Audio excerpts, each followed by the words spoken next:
Well, we discuss about the functions in C++. Every function has the name, type of the result, and list of parameters. This line corresponds to the header of the function. And the main part of the function called body. Body is a block after the header that contains some declarative and executive statements that implement the algorithm. Oh, I'm sorry, I forget to share my screen. I show you the presentation without sharing the screen. Well, now you see my screen. This is a general form of the function in C++. Here we see some examples of headers of the functions. This function has two parameters, double values x and z, and the type of the result is also double. This function doesn't have any parameters, no parameters, entry node parameters as output.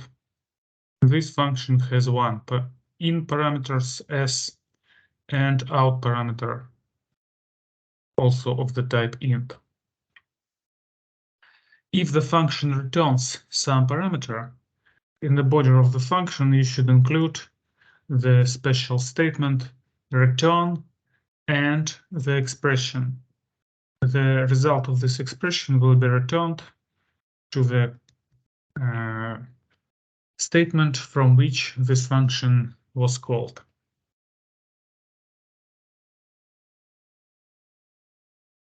And this is the example of a simple function, the function that computes a maximum of two numbers. We consider it several weeks before.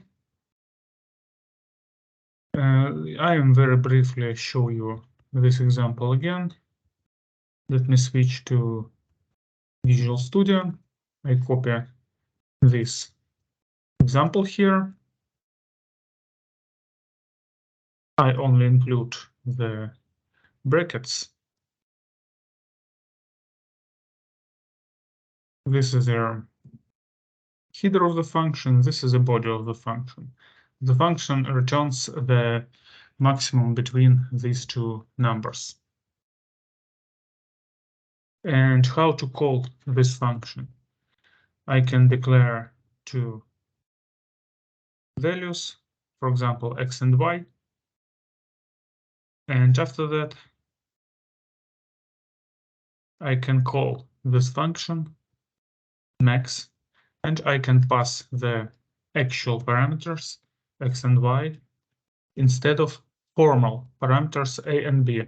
Let me remind you that the values a and b are called formal parameters, and the variables x and y are called actual parameters. And after that, I can output the result that the maximum between these two numbers equals to m. Let's run this simple program. What happens? Let me build. Let me rebuild it. Let me rebuild this simple program. Oh, sorry, I type it in another file.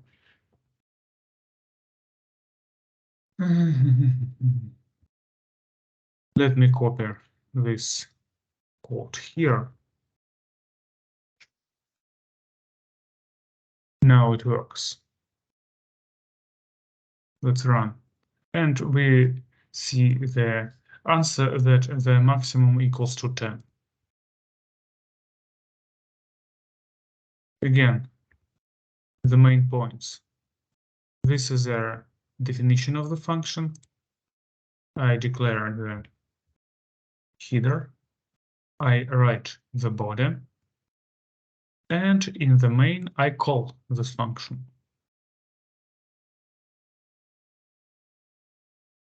Well, next main point, next main feature, prototype. Prototype of the function. Is there some preliminary header that can be written before the definition of the function?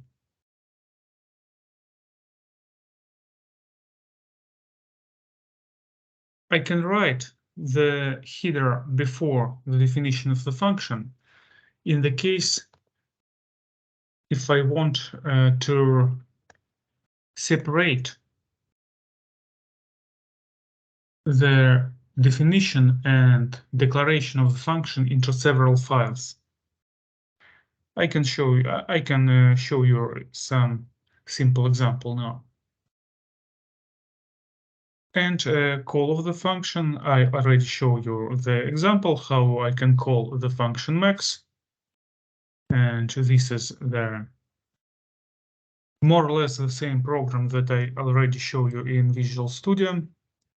Example of two functions. And how to separate the numbers, the header and the body.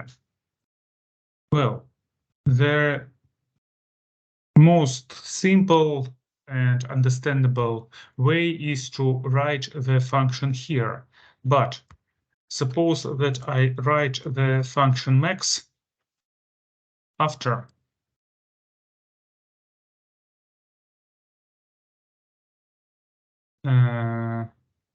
let me use the latch M like this. Well, you see that now this identifier is unknown for compiler because I write the body of the function after the main. I should write the definition of the function before the main one to use it in the main.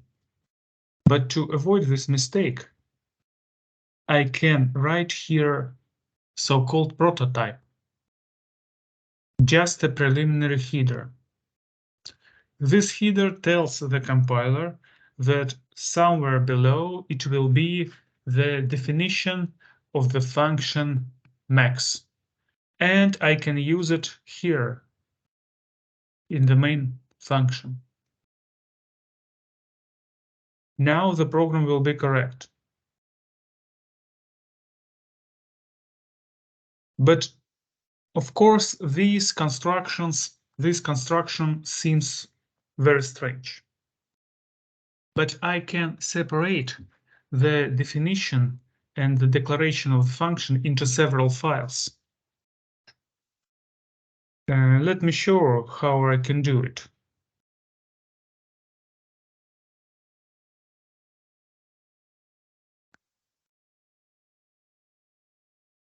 To do it, I should include so-called header file in my project. Add new item, and let me select the header file, and let it call just func. Okay. This header file by default will be empty. Now I can copy the prototype here. After that, I add one more source file. Let it call funcCpp. And I move the body of the function in this new file funcCpp. Now you see that my project contains 3 different files: the main one and subordinate C++ file, source file, funcCpp, and func.h. After that,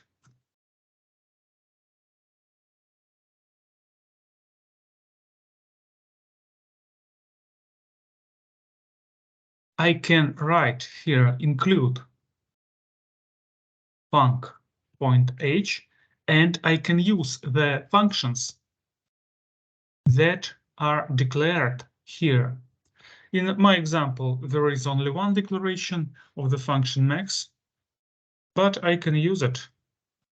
If I don't write here include func, this code will be wrong because compilers still don't know what is max.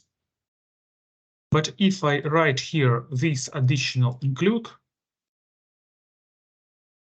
the program will becomes correct. I pay your attention that there is a difference in quotas after include. If I use these quotas with signs less than and greater than, it corresponds to the standard header files. But if I use these quotas as double quotas, it means that these files, this header file is defined by programmer, by me. And this file is here in this project. This allows us to write very large programs and separate this program into several files. One part is main, another part contains all of the functions that I want to declare, that I want to use. This approach extremely simplifies the development of large programs. Well, it's correct now, and I can use the function max.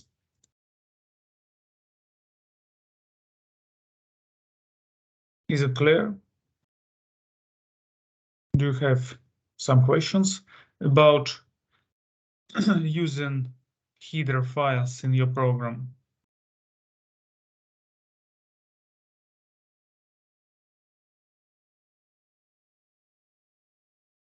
Well, if you don't have any questions, let's continue.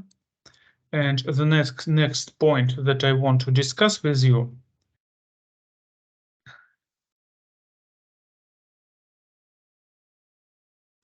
is related with information interchange between the function and their main function, subordinate and main function. As far as our program now consists of several functions, we should somehow organize information interchange between main and subordinate functions. We should pass the parameters from main to subordinate function, and we should get the result from subordinate function to colon 1.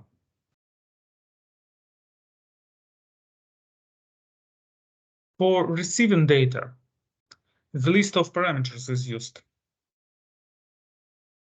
The list of parameters in the header of the function describes what information objects of what types you need to pass to the function, and elements of this list of parameters is called the formal parameters. But when you substitute some actual variables, when you call the function. These variables will be the real parameters, the actual parameters, instead of formal parameters in the header of the function. Suppose that I declare I want to use another instance. I want to call another instance of the function max. For example, m equals to max. And here I can call, for example, x minus 3 and y plus 10. Something like this. Now, the actual parameters of the function max will be the values after computing the expressions x minus 3 and y plus 10. And if I output the result, I will see that the maximum, the second maximal, will equal to 13.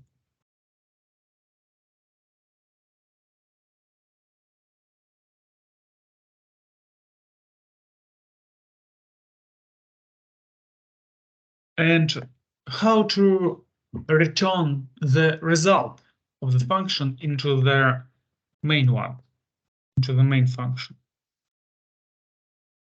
If the result of the function is just a single value, the most simple way is to return it by means of statement return. Like I did it in the function max. Here the result is only one number, the largest number between a and b, and I return it by means of statement return. But what should I do if I must return two values from the function?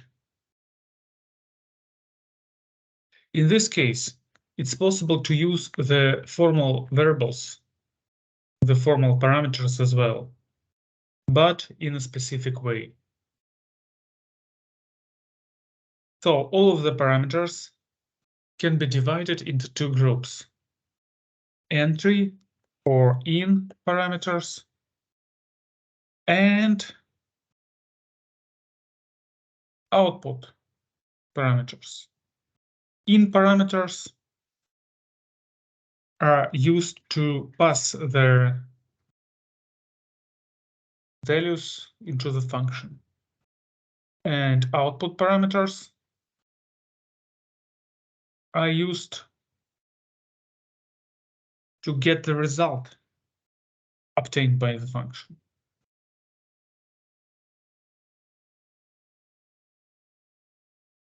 There are no special constructions defining whether parameter is in or out.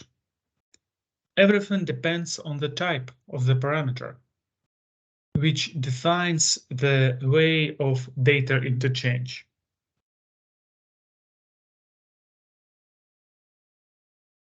If a parameter is not a pointer or reference, then a copy of actual argument is transmitted into the function. And the function operates with this local copy. It means that the operations of the function cannot change the value of actual parameter. Such way of data transmission is called passing by value. This method is most appropriate for entry parameters because the function cannot spoil actual arguments. Again, this is the main point from this slide. If a parameter is not a pointer or reference, then a copy of actual parameter is transmitted into a function. Let me show you this in some example. Suppose that I write here some function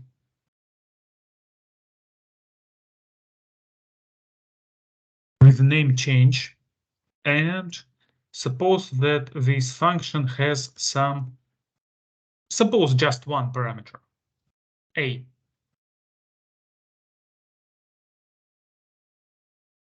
Now, let me assign a to 10. And suppose that I have here one integer number y, and suppose that I call the function change with the parameter y. And after that, let me output to the screen the value of y after the call of the function.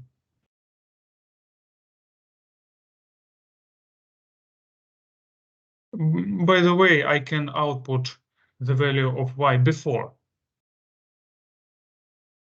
Let's write it before y and after.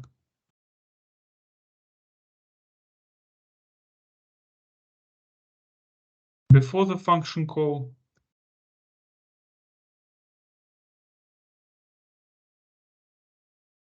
and after the function call.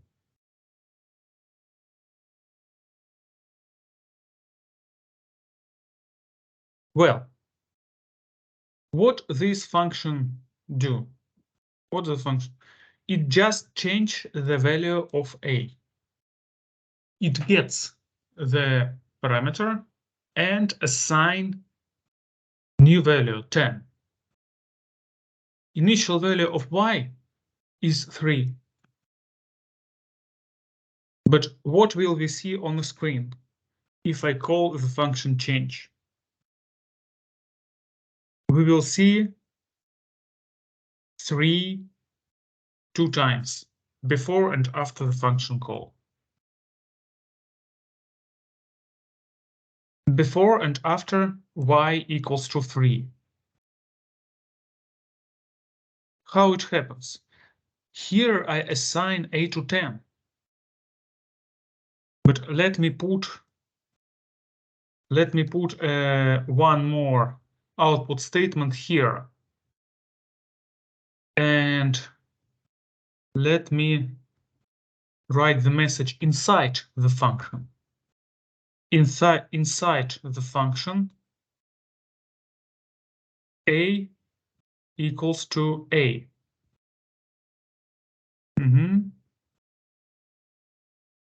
And 2 times I output this message to the screen.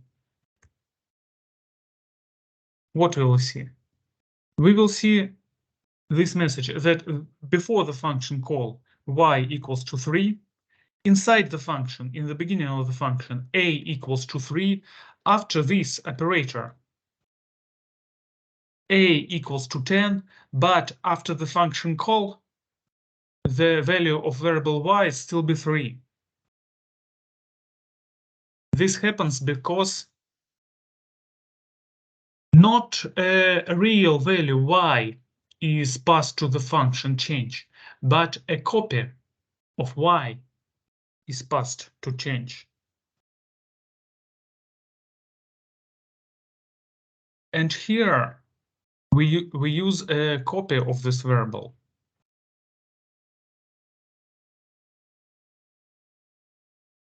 And we change the value of copy. The actual parameter, the value of the actual parameter still be 3. This is a very important point. And of course, you should understand, you must remember it. You should remember it. This way of passing the parameters is called passing by value. It means that when we pass the actual parameter, a copy of this actual parameter is created in the function, and we change a copy, but not the real value.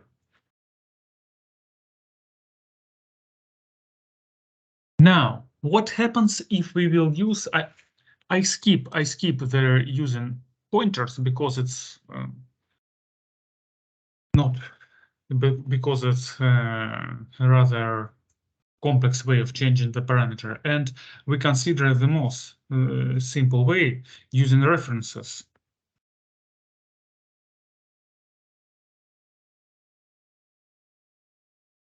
What happens if I pass the reference to a function, not a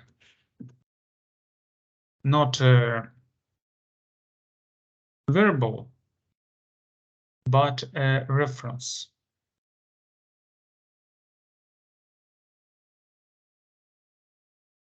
In this case, the reference to actual argument is transmitted into a function, and the function gets access to actual parameter and can change it too. Such way of data transmitting is called passing by reference. In this case, you should add the sign ampersand after the data type in the function header. It means that you pass not int, but reference to int. And you can change the value of this parameter.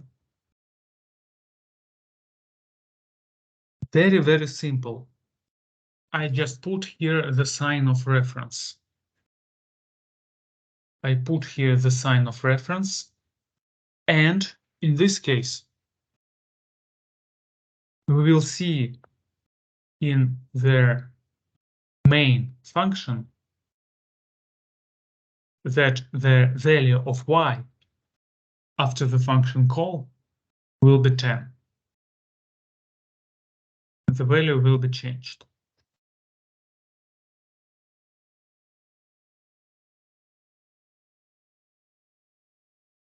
This is the main point also.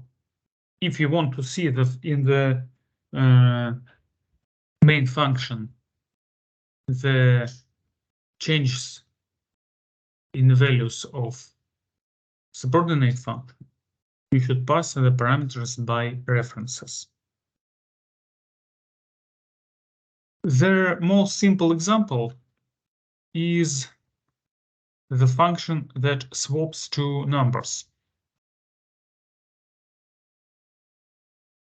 Let me write here this example.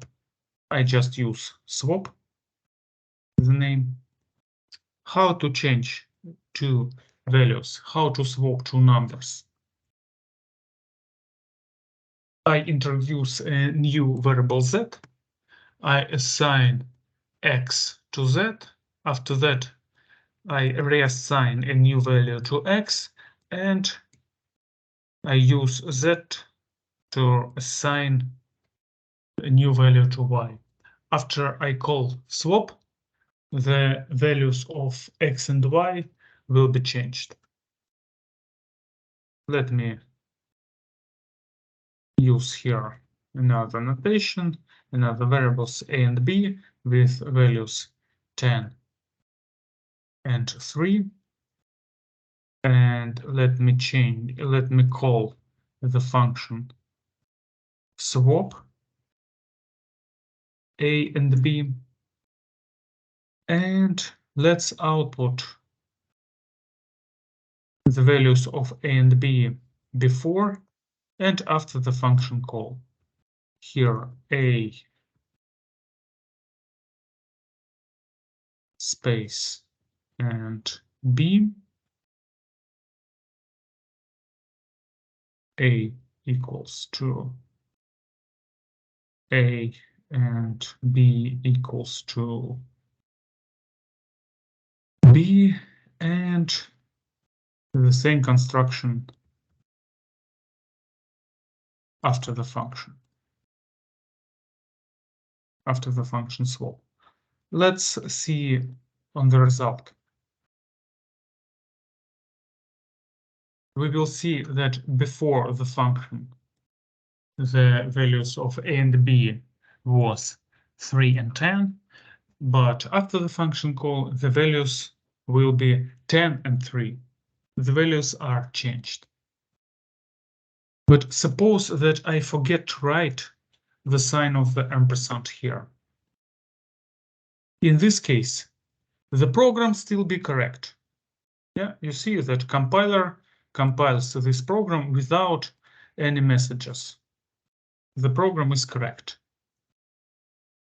But if I try to run it, I will see that the values of a and b are not changed in the main program. It still be 3 and 10, both before and after the function call.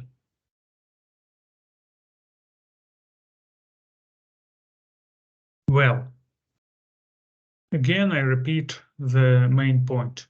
If you want to see the result of changing the values of the parameters into the function, you should pass these parameters by reference. You should write here the sign of the reference. But if you don't want to, if according to the program, it's not necessary to get the new values from the function, you should pass these parameters by value.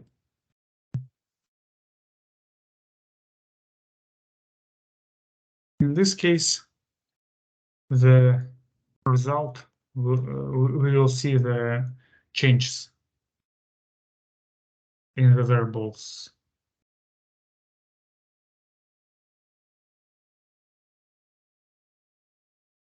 Do you have any questions about passing by value, passing by reference?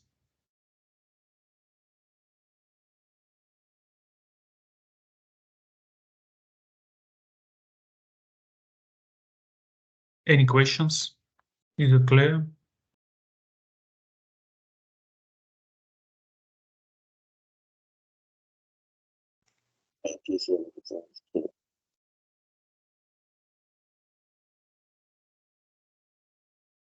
Well, if it's all clear, let's consider some other features of functions. In this presentation, two next slides describe the relation between functions and static variables. Let's discuss about it on the next lesson. But now let's consider. Oh, sorry, I should answer the call.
Okay, let's continue. Well, about function and static variables, we will talk on the next lesson next week. Now, let's consider how to pass arrays into the function, because pass just variables, it's not enough, because there are a lot of algorithms that operates with arrays. For example, selection of maximum value in the array or sorting the arrays and so on. We consider that in C++, arrays are very closely related with pointers, especially the name of the array can be considered as a pointer to the first element, and vice versa. The pointer to the first element can be considered as the name of the array.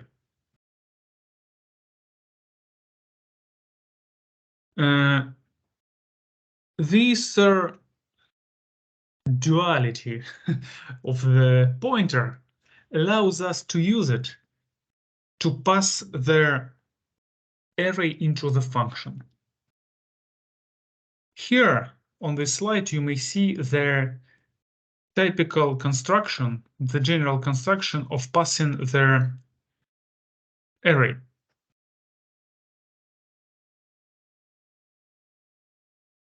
I should write the name of the function.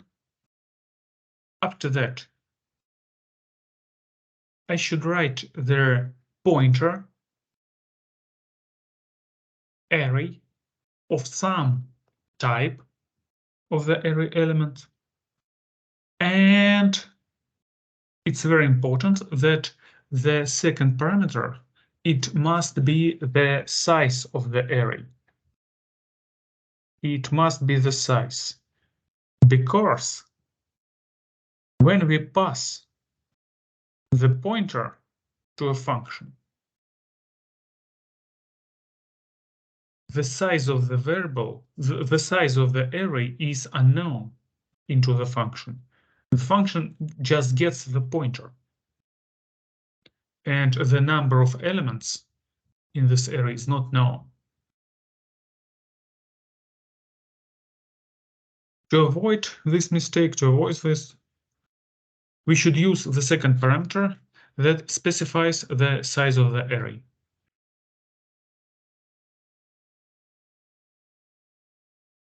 And this is their example. How can looks the function that computes the, for example, the minimum number, the minimum value in the array. On this slide, I write only the prototype. I skip the body. Let's write the body in Visual Studio. I show you just in a few minutes.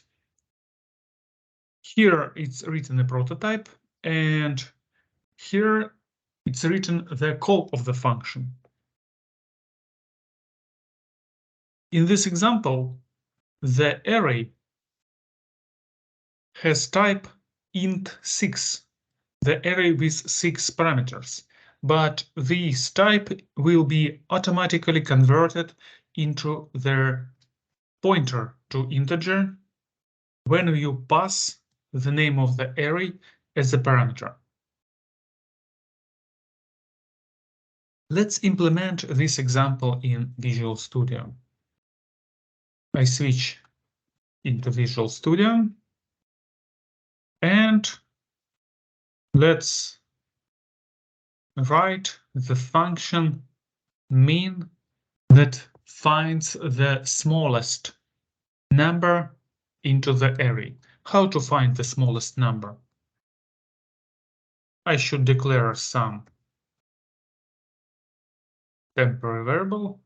For example, let's use the identify result. I assign the first element of the array as a result. After that, I should write the loop.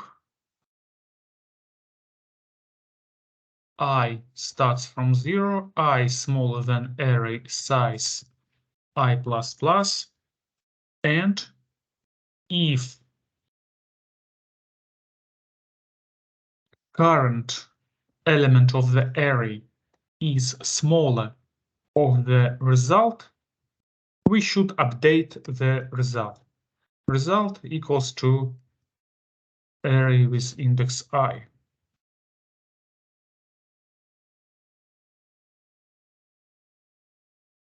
Let's write here the brackets. So after this loop, the variable res will contain the smallest number in the array.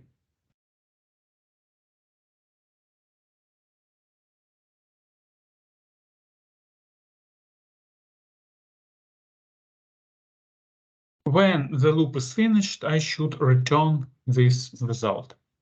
That's all. Very simple function. And let's use this example.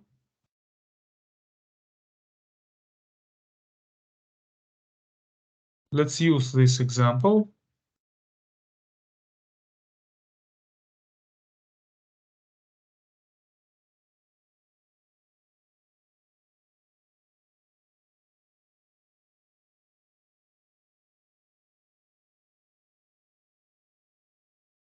What is the smallest number in this array? Of course, it's 1.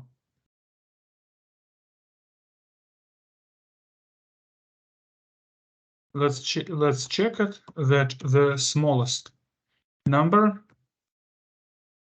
minimum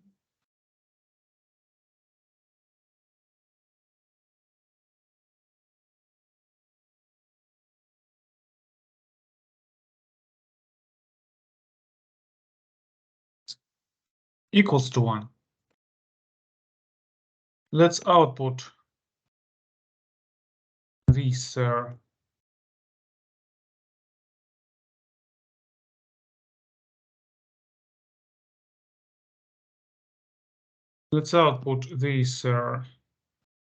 number to the screen.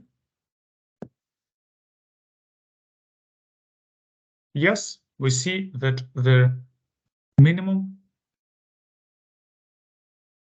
equals to 1.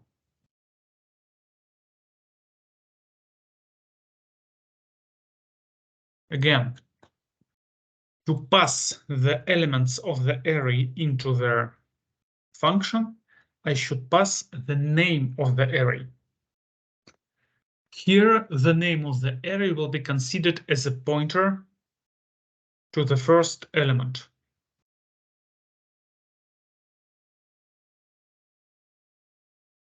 But as far as we pass the array into the function as a pointer, this implies that the assignment to an element of an argument array changes the value of an element of the original array. In other words, arrays differ from other types in that array isn't and cannot be passed by value. Arrays in C++ will always passed by the pointer, by address. And if I change the value of the array into the function, I will see this changes in the main function. Let's check this feature here. For example, let me write here just some statement A0 assigned to -10. I just, not A, but array, of course. array 0 equals to -10. And let me output to the screen the array after the function call. I repeat the main loop, I smaller than 6, I++, and here let's write output statement cout a with index I and space. And after the loop, let's output the end of line.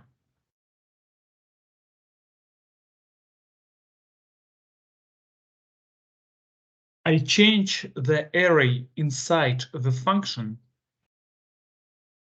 This line changes the values in the array, and I will see these changes in the main one, in the main function. Let's check it. Oops, some mistake. Oh, I forget to assign initial value, of course. I equals to 0. Well, yes, it's correct. I change the array inside the function, and I will see these changes in the main function.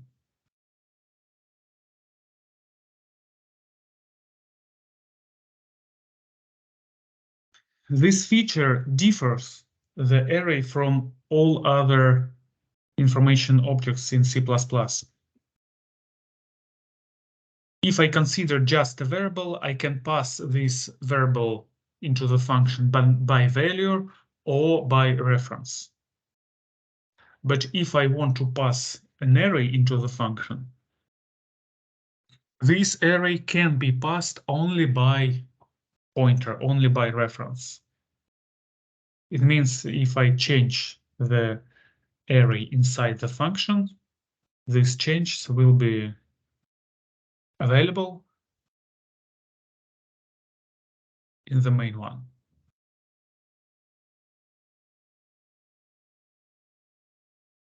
Well, I think it's enough for this lesson. Another features of the functions we will consider next time, next lesson.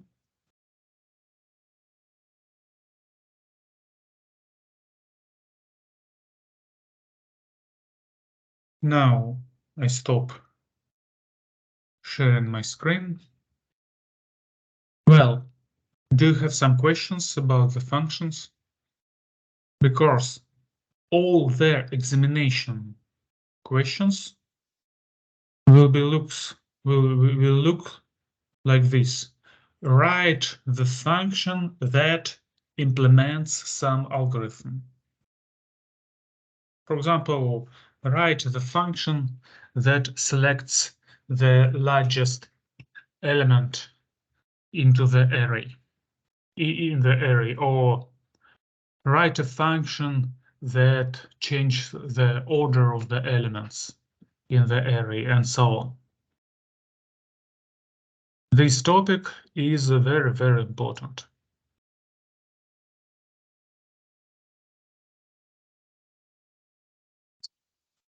Any questions about the functions?